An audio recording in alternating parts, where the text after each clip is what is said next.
Assalamualaikum warahmatullahi wabarakatuh.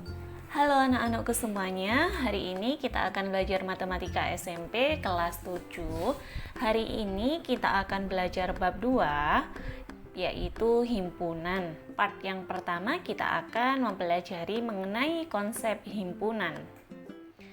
Baik anak-anak, jangan lupa dibantu subscribe ya. Kompetensi dasar yang akan kita pelajari pada hari ini yaitu ada 3.4 menjelaskan himpunan, ada himpunan bagian, himpunan semesta, himpunan kosong, komplement himpunan, dan melakukan operasi biner pada himpunan menggunakan masalah kontekstual. Dan ada 4.4 menyelesaikan masalah yang berkaitan dengan himpunan. Baik, tujuan pembelajaran kita pada hari ini yaitu peserta didik mampu memahami mengenai konsep himpunan ya. Nah, sebelum belajar, jangan lupa berdoa dan disiapkan alat tulisnya ya. Pada pertemuan kali ini, berdoa ibu pandu dari sini. Berdoa menurut agama dan kepercayaan masing-masing. Berdoa dimulai. Berdoa selesai. Baik anak-anak, yang pertama kita akan membahas konsep himpunan. Apa sih itu himpunan gitu ya. Nah, dalam kehidupan kita, kehidupan sehari-hari kita, kata himpunan ini dipadankan dengan kumpulan, kelompok, grup, atau gerombolan. Dalam biologi misalnya, kita mengenal kelompok flora dan kelompok fauna. Di dalamnya masih ada lagi kelompok vertebrata, kelompok invertebrata, kelompok dikotil, dan kelompok monokotil. Itu dalam biologi. Nah, sekarang dalam kehidupan sehari-hari, kalian juga mengenal suku Jawa, suku Madura, suku Sasak, suku Dayak, suku Batak, dan lain sebagainya. Nah, semua itu merupakan kelompok. Istilah kelompok, kumpulan, kelas, maupun gerombolan dalam matematika dikenal dengan istilah himpunan. Namun tidak semua kumpulan juga termasuk himpunan ya. Jadi contohnya kumpulan siswa yang pandai, kumpulan siswa yang berbadan tinggi. Ini bukan termasuk himpunan. Mengapa demikian?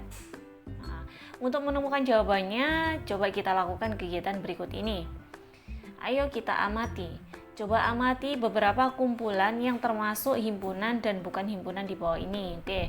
Kita akan membahas kumpulan yang termasuk himpunan. Yang pertama yaitu kumpulan siswa yang lahir pada bulan Agustus. Nah, kemungkinan siswa itu lahir pada tanggal 1 bulan Agustus. Kemungkinan lagi bisa lahir pada tanggal 15 bulan Agustus ataupun tanggal yang lainnya namun masih pada bulan Agustus. Contoh yang kedua, kumpulan siswa laki-laki ya. Jelas ya kalau laki-laki itu ya. Nah, itu yang dinamakan dengan himpunan. Contoh yang ketiga yaitu kumpulan nama kota di Indonesia yang diwakili huruf S. Nah, salah satunya yaitu kota Surabaya. Selain Surabaya ada lagi? Ada Semarang. Apakah ada lagi kota yang berawalan dengan huruf S? Oke, nanti dicari sendiri ya. Yang keempat yaitu kumpulan binatang yang berkaki dua. Nah, binatang berkaki dua itu contohnya ayam, ya, bebek, kemudian apa lagi? Nah, masih banyak lagi ya. Itu keempat ini termasuk contoh himpunan. Sekarang kita akan mempelajari kumpulan yang termasuk bukan himpunan. Yang pertama, kumpulan kota-kota besar di Indonesia. Kenapa dia bukan himpunan? Karena kita tidak mengetahui spesifikasi kota besar itu ditandai dengan apa saja. Luasnya berapa, apakah harus penduduknya itu banyaknya berapa, kan tidak ada spesifikasinya ya. Yang kedua, kumpulan orang kaya di Indonesia. Nah, kategori kaya itu kita tidak bisa menentukan ya, spesifikasinya seperti apa. Misal, Bu Umi mengatakan si A ini kaya, namun tidak dengan orang lain tidak mengatakan orang tersebut kaya. Nah, begitu sebaliknya ya. Contoh yang ketiga, kumpulan siswa yang pandai di sekolahmu. Nah, kategori pandai ini juga tidak bisa dispesifikasikan ya. Ada anak itu yang pandai matematika saja. Ada anak yang pandai matematika dengan IPA. Ada yang hanya pandai di IPS. Ada yang pandai di ekstrakurikuler ya, pembelajaran di luar sekolah. Nah, itu bukan termasuk himpunan.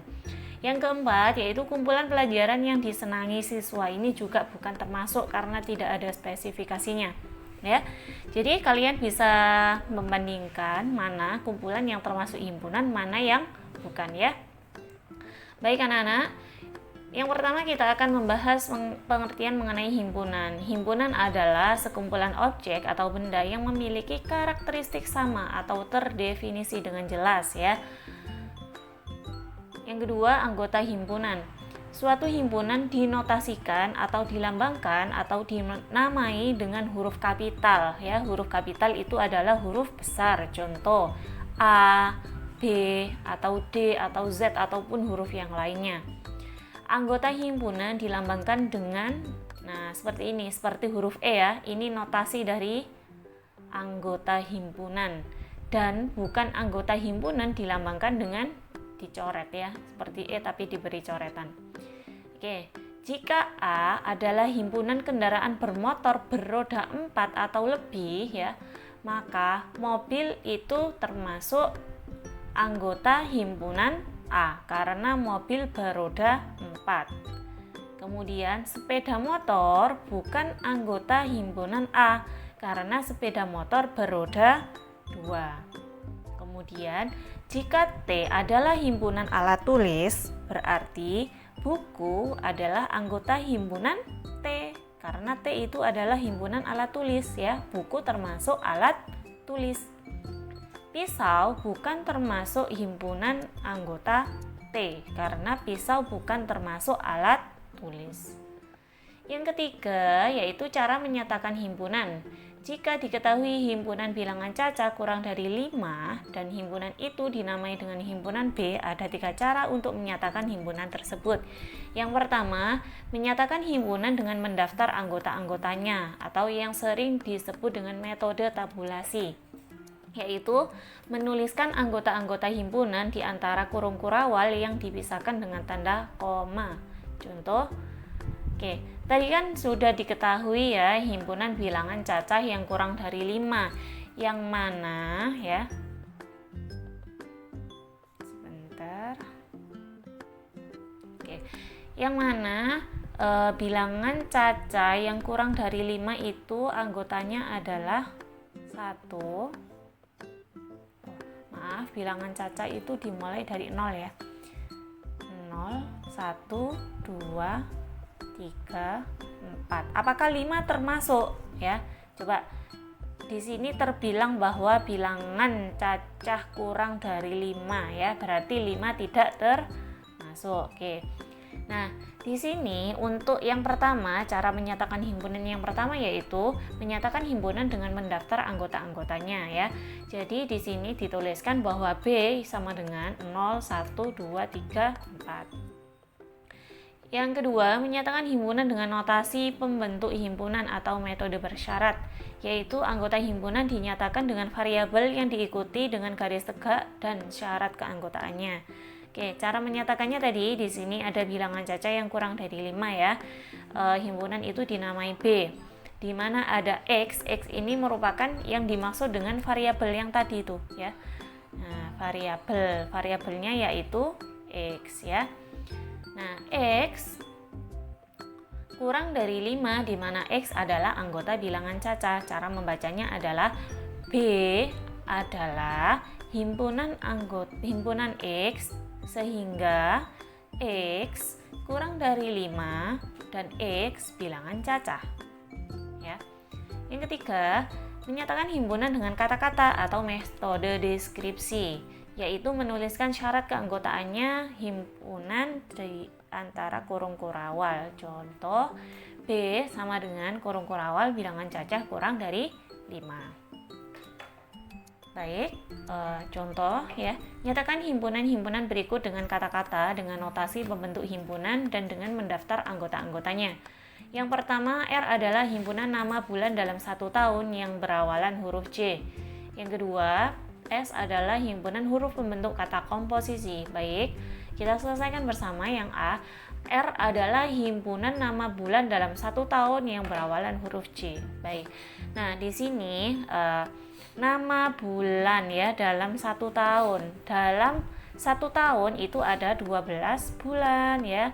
Dimulai dengan Januari ya, Februari dan seterusnya ya.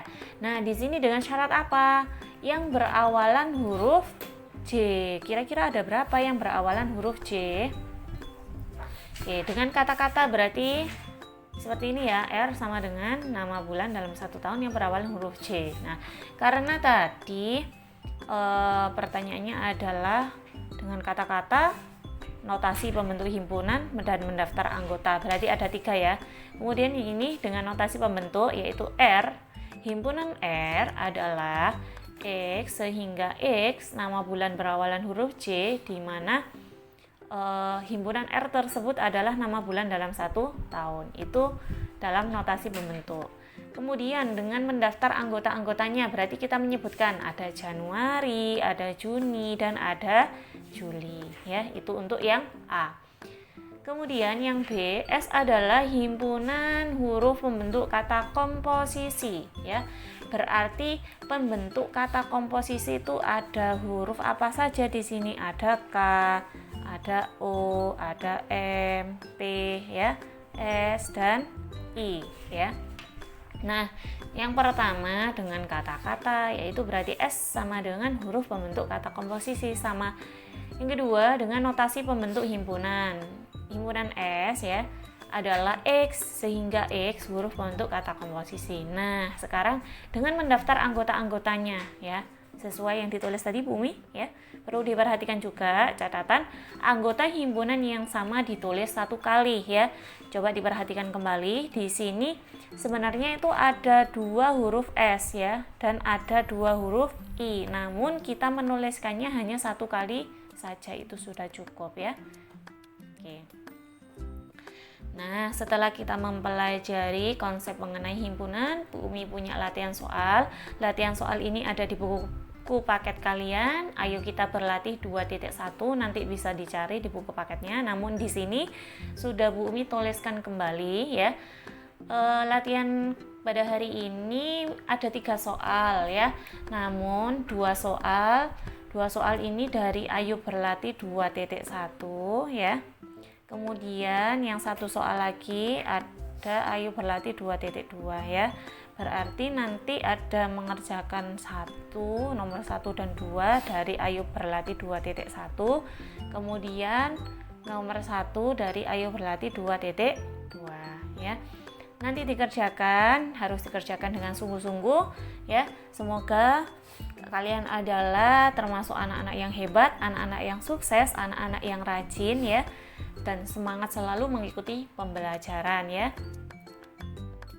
Baik anak-anak, Bu Umi ucapkan terima kasih kalian telah mengikuti pembelajaran pada hari ini. Jangan lupa tetap mengikuti pembelajaran selanjutnya ya. Semoga ilmu yang kita pelajari pada hari ini bermanfaat dan jangan lupa dibantu subscribe ya, di like juga video ini. Bu Umi akhiri pertemuan kita pada hari ini. Assalamualaikum warahmatullahi wabarakatuh.